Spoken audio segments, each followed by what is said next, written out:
Bonjour Rémi, donc tu viens de faire une intervention sur un plateau de télévision pour expliquer en quoi l'agriculture peut contribuer à stocker du carbone et quel type d'agriculture. Tu peux m'en dire un peu plus? Bonjour Gilles. Ah oui, avec plaisir. Donc je viens de passer un peu de temps sur le plateau de CMAE où le sujet était l'agriculture peut-elle être une solution dans le stockage du carbone. En fait, aujourd'hui, l'agriculture est une solution dans le stockage du carbone. Alors, elle a plusieurs façons d'y répondre. C'est notamment en augmentant la matière organique des sols. Cela passe par des pratiques culturales adaptées, donc notamment l'ACS, mais aussi d'avoir une production intensive. Parce que plus on a une production végétale intensive, plus on va stocker de carbone. Alors, dans le sol, bien sûr, et ce qu'on sort en produit, en tonnage, et bien sûr, c'est aussi le carbone stocké qu'on met en carbone circulant pour la population.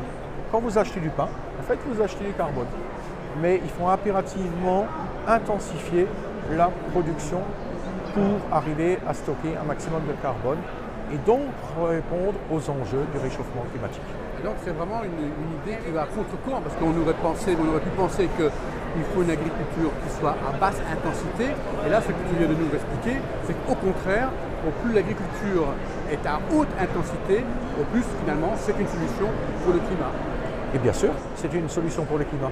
Parce que si elle est à basse intensité, vous ne stockez rien. Vous la laissez latente, à l'arrêt, vous la laissez vivoter. Elle ne va faire aucun progrès d'elle-même. Imaginez tout simplement, Gilles, Usain Bolt, vous le mettiez en vacances jusqu'à samedi et dimanche matin, vous lui dites bon, bah, maintenant tu bats ton record du monde du 100 mètres. Il va faire quoi? Il va tomber raide. Or, s'il s'entraîne toute l'année de façon intensive, raisonnée, adaptée, c'est là qu'il aura les chances de faire. Très bien, merci beaucoup pour cette précision.